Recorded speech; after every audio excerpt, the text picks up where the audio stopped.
Bienvenidos de nuevo a otra presentación sobre la teología de la última generación.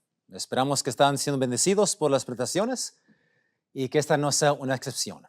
Pero antes de comenzar, hay que invitar a la presencia del Señor en esta tarde. Oremos.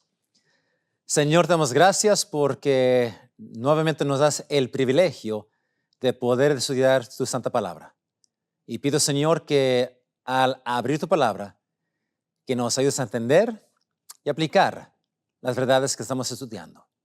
Pedimos tu presencia, Señor, en el nombre de Jesús. Amén.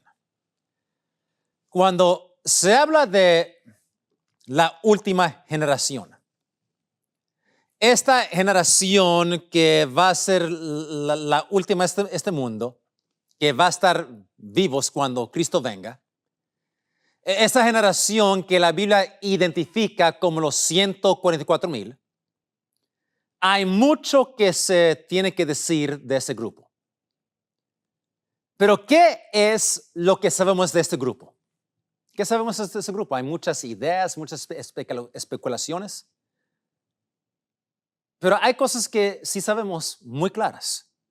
Para comenzar, en la superficie, sabemos que este grupo de santos vivientes son aquellos que nunca van a conocer la muerte. Ellos nunca van a ser resucitados porque nunca van a morir. Pero también en la superficie podemos ver que este es un grupo muy especial. ¿Y por qué? Bueno, para comenzar, ellos son los que van a vivir durante el tiempo de angustia. Un tiempo que jamás ha habido desde que hubo una nación. Ese tiempo de angustia que se menciona en Daniel 12:1, ese grupo, esa generación va a vivir en ese tiempo. Ellos van a tener una experiencia que ningún otro grupo ha tenido desde los días de Adán. Pero no solamente eso. Si vamos a Apocalipsis 14, donde se menciona los 144,000, en el versículo 4 leemos lo siguiente. Dice, estos son los que con mujeres no fueron contaminados, porque son vírgenes. Estos los que siguen al Cordero, por donde quiera que fuere, estos fueron comprados de entre los hombres por primicias para Dios y para el Cordero. Así que este grupo, los 144,000, van a tener privilegios especiales en el cielo que ningún otro grupo va a tener. Ellos son los únicos que van a tener el privilegio de ir con Cristo donde quiera que Él vaya por todo el universo. ¿Y se puede imaginar, hermanos, ese privilegio de ir con Cristo donde quiera que Él vaya? ¡Wow! Pero no solamente eso. Si vamos a Apocalipsis 7, donde también se menciona este grupo, los 144,000, leemos en Apocalipsis 7:15, donde dice, por esto están delante del trono de Dios y les sirven día y noche en su templo. Así que los 144,000 son los únicos que van a poder entrar en el templo de Dios. No solamente van a poder ir con Cristo donde quiera que Él vaya en el universo, pero son los únicos que van a tener el privilegio de entrar en el templo. Wow. La hermana White, siempre en armonía con la Biblia, cuando describe su primera visión, ella dice, en Primeros Escritos, página 18, dice, describiendo lo que ella miró, toda clase de árboles hermoseaban los alrededores del templo.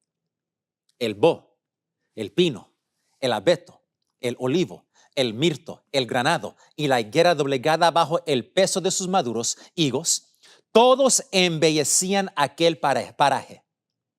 cuando íbamos a entrar en el santo templo, Jesús alzó su melodiosa voz y dijo: únicamente los 144,000 entran en este lugar. Y exclamamos: aleluya. Así que este grupo, los 144,000, van a tener privilegios que ningún otro grupo en el cielo va a tener. Pero la pregunta es, ¿por qué? ¿Qué hace este grupo, esta última generación? ¿Qué es que los hace tan especial? Bueno, vamos a entrar en eso, pero la Biblia también es clarísima de que hay algo más que hace este grupo tan especial. Si regresemos a Apocalipsis 14, versículo 1, encontramos lo siguiente. Dice: y miré, y he aquí, el Cordero estaba sobre el monte de Sión, y con él 144,000 que tenían el nombre de su Padre escrito en sus frentes. Ahora nosotros entendemos que en la Biblia nombres representan carácter. Así que este grupo, sí, van a tener el carácter de Cristo en sus vidas, pero también van a tener el carácter del Padre. ¡Wow! Y sabemos que Jesús dijo: si me han visto a mí, han visto al Padre. Pero hay más. Noten versículo 5 de Apocalipsis 14. Dice: y en sus bocas no ha sido hallado engaño, porque ellos son sin mácula delante del trono de Dios. Ahora lo interesante es, hermanos, que el apóstol Pedro, cuando está resumiendo la vida y carácter de Cristo, él usa las mismas palabras de Juan en describiendo los 144,000. Primera de Pedro 2, 21 y 22 dice: porque para eso sois llamados, pues que también Cristo padeció por nosotros, dejándonos ejemplo para que vosotros sigáis sus pisadas, el cual no hizo pecado, ni fue hallado engaño en su boca. Las mismas palabras que se usa para describir los 144,000. Y en describiendo la última generación, noten cómo el profeta Sofonías describe esta última generación. Sofonías 3:13 dice: el remanente de Israel no hará iniquidad, ni dirá mentira, ni en boca de ellos se hallará lengua engañosa. Porque ellos serán apacentados y dormirán, y no habrá quien los espante. Así que, en describir la última generación, el remanente de Israel, la Biblia usa las mismas palabras que se usa para describir el carácter de Cristo. No hizo pecado, ni engaño fue hallado en sus bocas. Esta generación va a reflejar el carácter de Cristo. Así que claramente, este es un grupo muy especial, porque ellos van a poseer en la hora más oscura de este mundo el carácter de Cristo plenamente, perfectamente revelados en su vida. Y eso, hermanos, es una promesa tremenda. Pero quisiera que miramos una cita que se encuentra en Conflicto de los Siglos, página 599. Aquí dice: cuando termine el mensaje del tercer ángel, la misericordia divina no intercederá más por los habitantes culpables de la tierra, El pueblo de Dios habrá cumplido su obra, habrá recibido la lluvia tardía, el refrigerio de la presencia del Señor y estará preparado para la hora de prueba que le espera. Los ángeles se apuran, van y vienen de acá para allá en el cielo. Un ángel regresa de la tierra, anuncia que su obra está terminada. El mundo ha sido sometido a la prueba final y todos los que han resultado fieles a los preceptos divinos han recibido el sello del Dios vivo.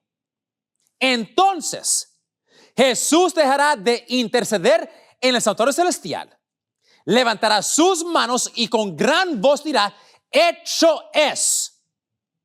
Y todas las huestes de los ángeles depositarán sus coronas mientras él anuncia en tono solemne: el que es justo sea injusto aún, el que es sucio sea sucio aún, el que es justo sea justo aún, y el que es santo aún sea santo. Cada caso ha sido fallado para vida o para muerte. Cristo ha hecho propiciación por su pueblo y borrado sus pecados. El número de sus súbditos está completo.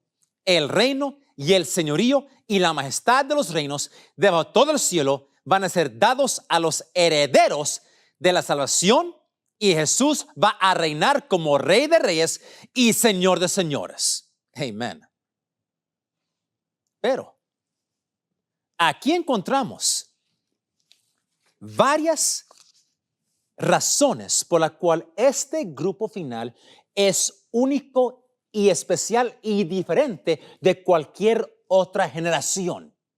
Noten aquí, de acuerdo con lo que vamos a leer, hay 6 cosas aquí que hace este grupo diferente. Número 1, ellos viven durante el tiempo cuando la misericordia de Dios ya no es ofrecida.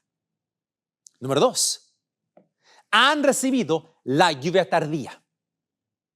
Número 3, viven durante el tiempo de angustia. 4, han recibido el sello del Dios vivo. 5, viven sin un mediador en el santuario celestial. Y 6, han tenido sus pecados borrados. Y espero que entendamos la diferencia de tener los pecados perdonados y los pecados borrados. Una gran diferencia. Pero estas características ninguna otra generación las ha tenido. Pero estas últimas 2 características, que viven sin un mediador y que sus pecados han sido borrados, a mi juicio, esto debe de completamente poner un punto al descanso. ¿Y cuál es ese punto? El punto es, esta generación final, ¿tendrán ellos completamente y totalmente victoria contra el pecado? Esta última generación, ¿tendrán victoria plenamente contra todo pecado? Basado en lo que acabamos de leer y lo que la Biblia enseña, la respuesta es definitivamente sí. Y hermanos, esto no es muy difícil de entender. No tenemos que ser eruditos teólogos para entender esto.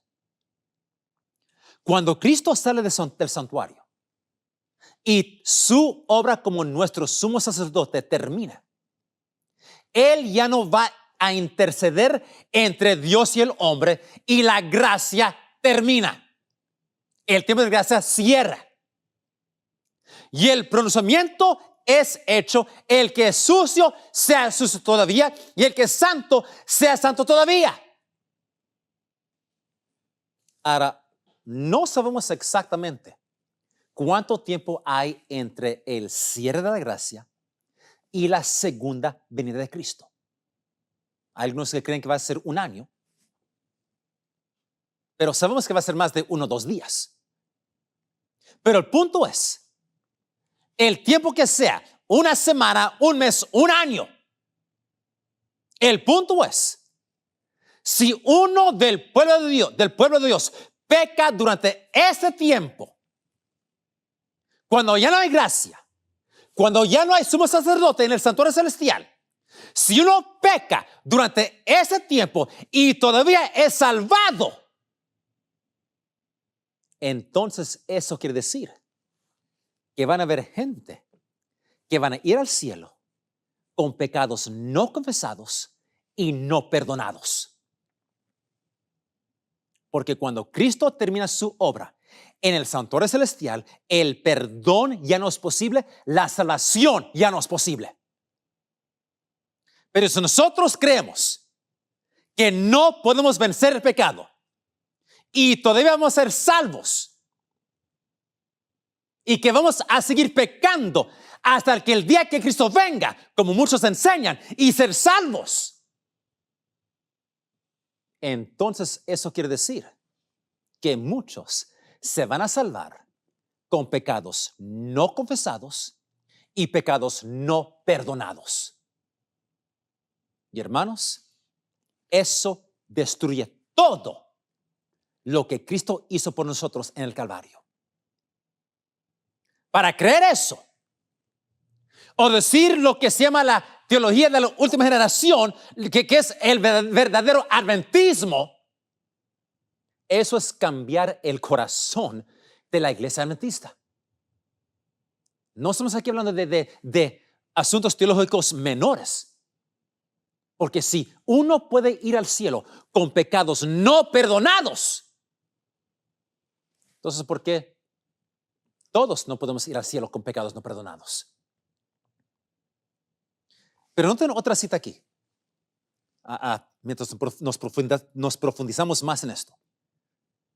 Porque este grupo final no solamente no van a pecar, pero tampoco van a cometer pecados de ignorancia. Porque ellos habrán oído y trabajado en la plenitud de las verdades del Evangelio. Porque los pecados de ignorancia también tienen que ser expiados. Noten aquí, Primeros Escritos 254, dice: el tercer ángel concluye así su mensaje. Aquí está la paciencia de los santos, los que guardan los mandamientos de Dios y la fe de Jesús. Al repetir el ángel estas palabras, señalaba al santuario celestial.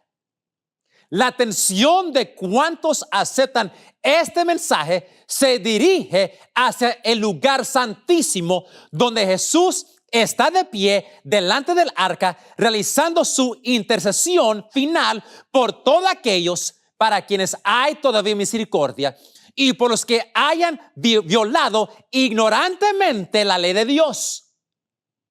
Esta expiación es hecha tanto para los justos muertos como para los justos vivos. Incluye a todos los que murieron confiando en Cristo, aunque por no haber recibido la luz acerca de los mandamientos de Dios, hubiesen pecado ignorantemente al transgredir sus preceptos. Así que los pecados de ignorancia también tienen que ser expiados. Clarísimo. Así que encontramos aquí que cuando Cristo termina su ministerio en el santuario celestial, esta generación final, la última generación, va a vivir sin intercedor en el cielo. Y ellos no van a pecar, ni pecados de ignorancia. Porque si pecan, una de dos cosas tienen que ocurrir. Número uno, tienen que ser perdidos eternamente, aun cuando han recibido el sello de Dios, o van a ser salvados con pecados no confesados y pecados no perdonados. Y ninguna de esas dos opciones es buena. Pero parece que hoy muchos están dudando las palabras de Apocalipsis 22:11, que dice, el que es injusto, sea injusto todavía. El que es sucio, ensúciese todavía. El que es justo, sea justificado todavía. Y el que es santo, sea santificado todavía. Hermanos, que esto quede clarísimo. Uno no puede pecar y ser santo al mismo tiempo. Eso no funciona. Yo no puedo pecar y ser santo al mismo tiempo. Y aquí dice, cuando esta declaración es hecha, el que es santo sea santo todavía. Yo no puedo ser santo todavía si estoy pecando. Esto es simple. No trabaja así. Conflicto de siglos, página 601. Dice, cuando la presencia de Dios se retiró de la nación judía, tanto los sacerdotes como el pueblo lo ignoraron. Aunque bajo el dominio de Satanás y arrastrados por las pasiones más horribles y malignas, creían ser todavía el pueblo escogido de Dios. Los servicios del templo seguían en su curso. Se ofrecían sacrificios en los altares profanados y cada día se invocaba la bendición divina sobre un pueblo culpable de la sangre del Hijo de Dios. Así también, cuando la decisión irrevocable del santuario haya sido pronunciada, el destino del mundo haya sido determinado para siempre, los habitantes de la tierra no lo sabrán. Las formas de religión seguirán en vigor entre las muchedumbres, en medio de los cuales el Espíritu de Dios se habrá retirado finalmente. Y el celo satánico, con el cual el príncipe del mal ha de inspirarlas para que cumplan sus crueles designios, se asemejará al celo por Dios. Pero el punto es, cuando la decisión es hecha en el santuario y cuando es pronunciado, el que sucio sea sucio todavía, el que santo sea santo todavía, todo está hecho, está fijo. La gracia ha terminado. Y si pecamos durante ese tiempo, vamos a ir al cielo con pecados no perdonados, no confesados, y eso es una blasfemia. O vamos a estar perdidos eternamente, aun cuando tenemos el sello del Dios. Ahora, cuando esa decisión irrevocable es hecha y el pronunciamiento es declarado, esta última generación va a entrar en otra experiencia. Ellos van a entrar en la prueba más difícil, más dura que cualquier otra generación ha tenido que pasar desde Adán. Ellos van a entrar en lo que la Biblia llama el tiempo de angustia. Y pavorosos son los desafíos y la prueba que esa última generación va a tener que sobrevivir. Dice, Conflicto de siglos 604. Mientras Satanás acusa al pueblo de Dios, haciendo hincapié en sus pecados, el Señor le permite probarlos hasta el extremo. La confianza de ellos en Dios, su fe y su firmeza serán rigurosamente probadas. El recuerdo de su pasado hará decaer sus esperanzas, pues es poco el bien que pueden ver en toda su vida. Reconocen plenamente su debilidad e indignidad. Satanás trata de aterrorizarlos con la idea de que su caso es desesperado, de que las manchas de su impureza no serán jamás lavadas. Espera así aniquilar su fe, hacerles ceder a sus tentaciones y alejarlos de Dios. Así que aquí encontramos que Satanás, cuando la gracia termine, él va a ser permitido a aprobarlos hasta lo extremo. ¿Y qué va a hacer Satanás? Él va a poner los pecados del pueblo de Dios en una forma tan viva, tan grande, lo va a tirar en la cara de ellos y de Dios, y va a decir a Dios: Dios, tú no puedes perdonar a ellos y destruirme a mí. Mira sus pecados. Mira lo que han hecho. No es justo de que yo sea echado y ellos tomen mi lugar. Y Satanás viene contra ellos, tentándolos con los pensamientos de que sus casos son sin esperanza. Y noten, Satanás no los tienta a cometer pecado. Él los tienta con el pensamiento de que sus pecados no pueden ser perdonados, que ellos no pueden ser aceptados por Dios. ¿Y por qué los tenta de esta manera, hermanos? ¿Por qué? Porque los santos ya han vencido todo pecado en sus vidas. Y no hay nada que Satanás pueda usar para causarlos a pecar.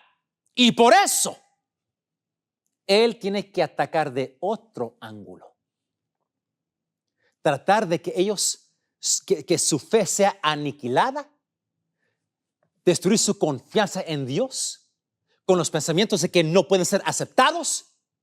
Y entonces, tratar de causarlos a que pequen.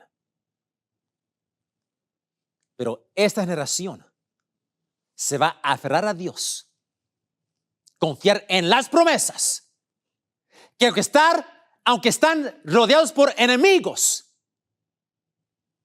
no van a pecar. Pero ¿cuál es el temor más grande de esta última generación? ¿Cuál es el temor más grande? ¿La muerte? Sigo leyendo. Página 604.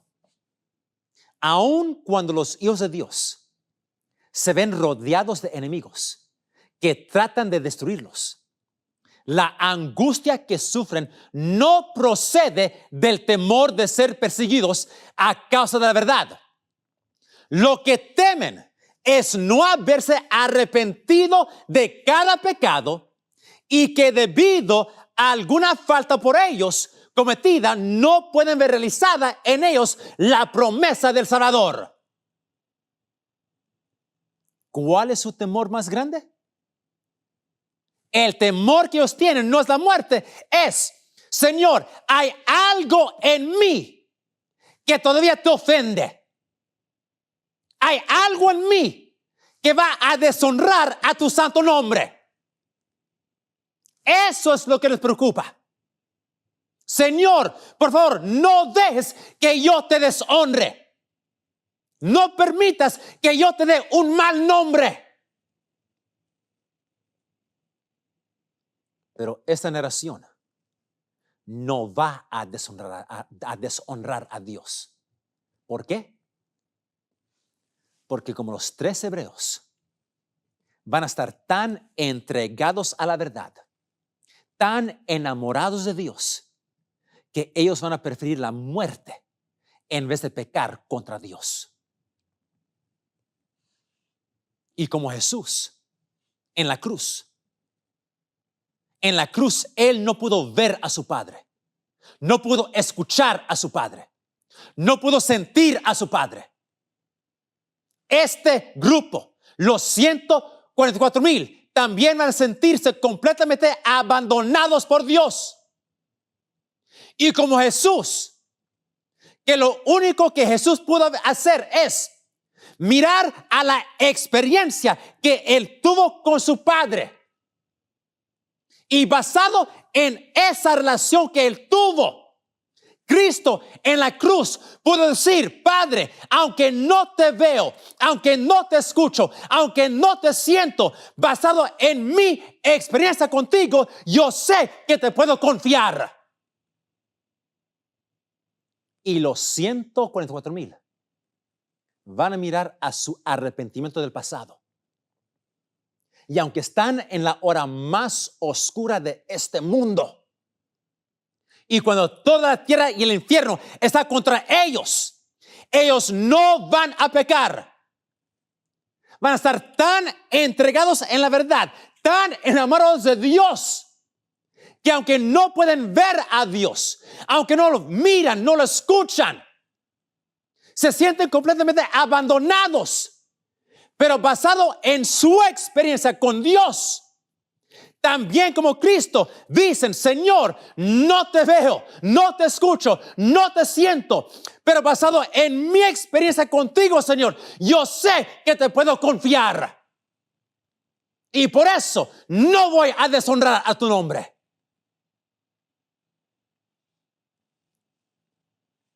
Pero pregunta, ¿por qué es que Dios permite que esta última generación pase por un tiempo de angustia tan terrible? ¿Por qué? ¿Qué punto está haciendo Dios? Bueno, cuando miramos al plan de salvación, encontramos que hay dos grupos de seres no caídos. Hay ángeles no caídos y los habitantes de los billones de mundos que Dios creó que tampoco han caído. Ellos son diferentes que nosotros en el hecho que ellos no han pecado. Y estos seres no caídos requieren una aseguranza perfecta de que por las edades de la eternidad el pecado jamás va a surgir otra vez. Y para ellos, Dios le da esa aseguranza. Porque ellos son los testigos de esta prueba final, de que los 144,000, en la hora más oscura de la historia de este mundo, ellos no van a pecar. Y entonces se va a ver dos distintas clases de personas que se han desarrollado en esa tierra. ¿Quiénes son? Número uno, los perdidos. Los perdidos habrán demostrado que aun si Dios le sigue rogando por medio de su Espíritu Santo por la eternidad, ese grupo jamás va a responder al llamado de la salvación. Jamás. En la otra mano, aquellos que habrán demostrado que si Satanás fuera permitido atentarlos por la eternidad, ellos nunca más van a pecar contra Dios. Un contraste de generaciones tremendo. Y en esta demostración, el universo está seguro. Nunca más seres no caídos van a tener la más mínima duda del que pecado va a surgir otra vez. Una gran diferencia. Gran contraste. Así que, ¿cuál es la diferencia entre esta última generación y las otras generaciones anteriores? Bueno, hay 6. Número 1. Es la única generación de redimidos que no conocerán la muerte. Número 2. Serán la única generación que recibirá el sello de Dios. Número 3. Será la única generación que serán completamente sin falta. No como otras generaciones del pasado, los 144,000 no cometerán pecado ni pecados de ignorancia. Número 4. Ellos vivirán en la hora más oscura de la historia del mundo sin mediador. Número 5. Ellos viven durante el tiempo de angustia. Y número 6. Ellos tendrán sus pecados no solamente perdonados, pero también borrados.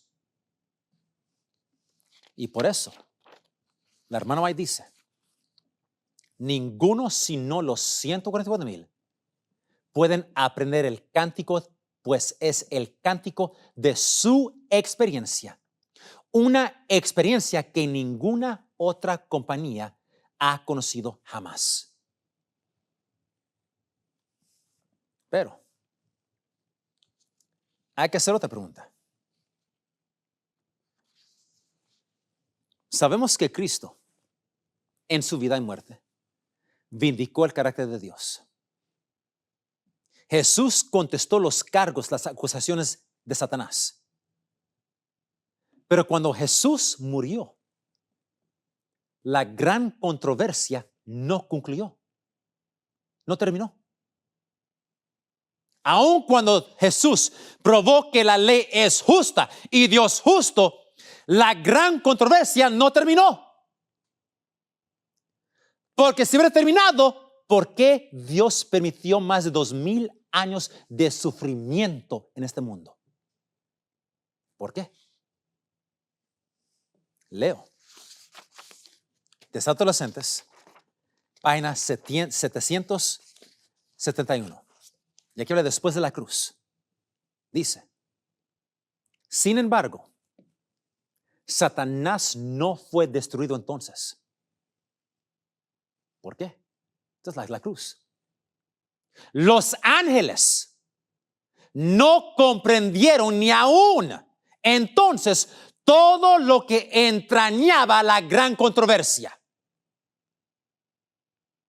Los principios que estaban en juego habían de ser revelados en mayor plenitud. Y por causa del hombre, la existencia de Satanás debía continuar. Tanto el hombre como los ángeles deben ver el contraste entre el príncipe de la luz y el príncipe de las tinieblas. El hombre debía elegir a quién quería servir. Así que en la cruz, aún en la cruz, los ángeles no comprendían todo lo que entrañaba la gran controversia.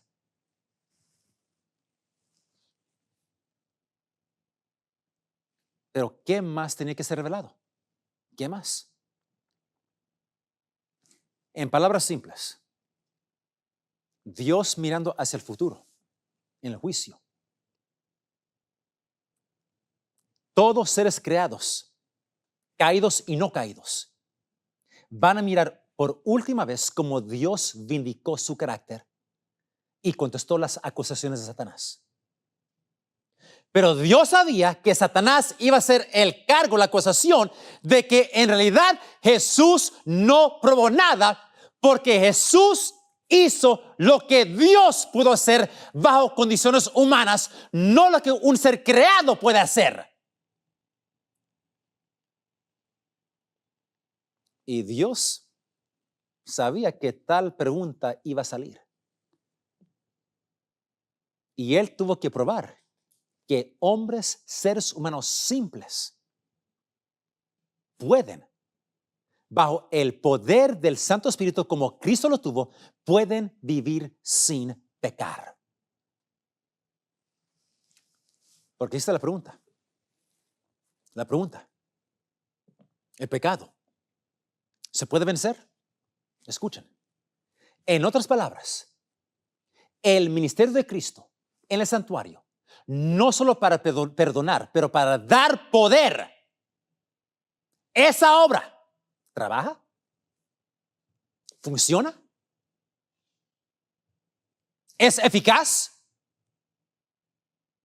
El ministerio de Cristo en el lugar santísimo ¿Trabaja? ¿Funciona? Esa es la pregunta ante el universo. Esa pregunta Satanás lo pone en la cara de Dios. Mira al mundo, los pecadores. Cristo, tu ministerio en el santuario, ¿funciona? Mira al mundo. El evangelio, ¿hay poder? ¿A dónde está?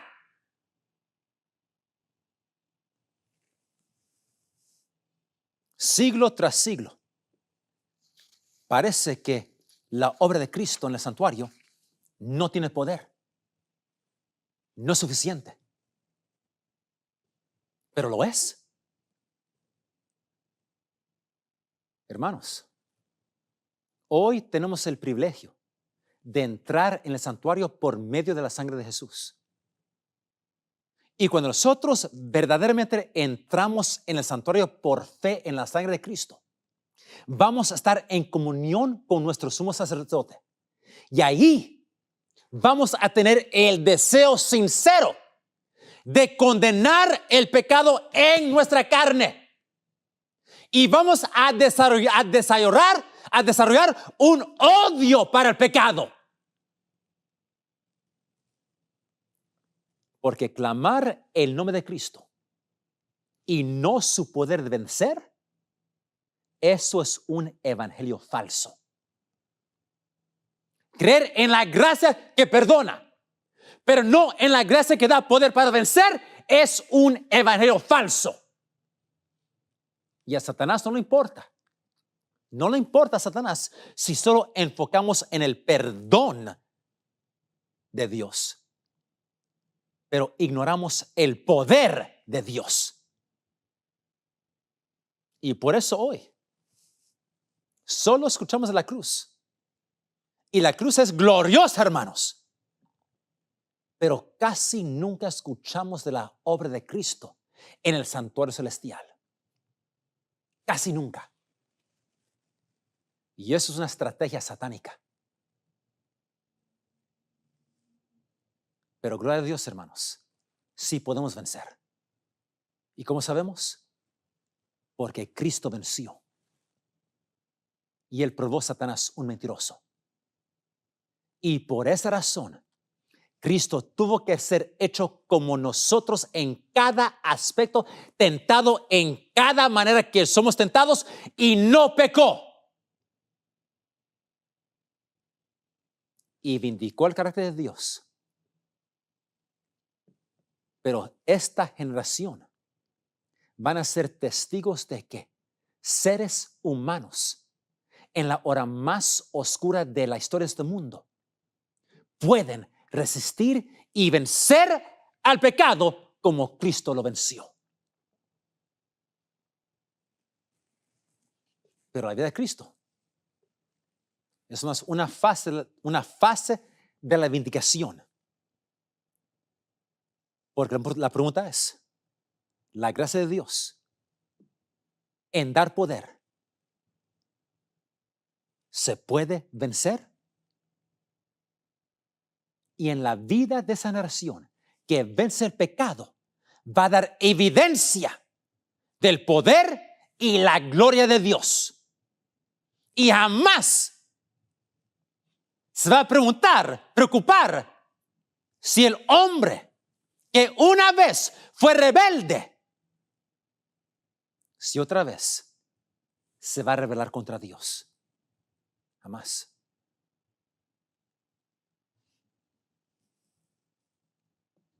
Por eso la mano ahí dice, Signs of the Time, noviembre 25, 1827, dice, el honor de Cristo tiene que estar completa en la perfección del carácter de su pueblo escogido. Él desea que ellos representen su carácter ante el mundo.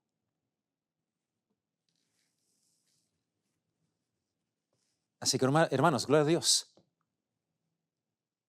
El ministerio de Cristo sí funciona, sí sirve. Y este grupo final,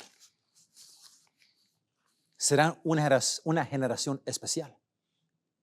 Ellos van a completamente, pues, resolver la gran controversia. Ellos van a vindicar no solamente su carácter, pero también el carácter, el gobierno y la ley y la justicia de Dios. Y por eso, este grupo tendrán privilegios que ningún otro grupo tendrá. Ellos van a cantar el cántico de Moisés. ¿Por qué? A mí me encanta la música. Negro spirituals. Negro spirituals son música, por ejemplo, que los esclavos aquí en este país cantaban. Eran canciones que indicaban cómo escaparse, canciones de su experiencia como esclavos. Cuando se canta como se debe cantar, es música linda, tremenda, poderosa. Yo he cantado en coros. He cantado Negro spirituals. Me encantan. Pero yo no puedo cantar un Negro spiritual como los esclavos. ¿Por qué? Porque yo no sé lo que es ser esclavo. Yo nunca he sido esclavo. A mí, mi libertad nunca la he perdido. Puedo escucharlos. Puedo a lo mejor estar con ellos, pero yo no puedo cantarlo como ellos, porque ellos tienen una experiencia que yo nunca he tenido. Y por eso, los 144,000, por su experiencia, pueden cantar ese cántico de Moisés, cántico del Cordero, porque es un cántico de su experiencia, una experiencia que ninguna otra generación habrá tenido. El desafío es, hermanos, ¿vamos a ser nosotros esa generación que va a terminar la obra? ¿Vamos a ser nosotros esa generación que va realmente resolver esta cosa de la gran controversia? Ese es el desafío. El punto de esto, hermanos, vamos a ser nosotros que vamos a terminar de completamente vindicar no solamente nuestras vidas, pero también la ley, el gobierno, la justicia y el carácter de Dios. Eso es lo que Dios espera y desea de nosotros en esta generación. Y que así sea, hermanos. Que Dios los bendiga.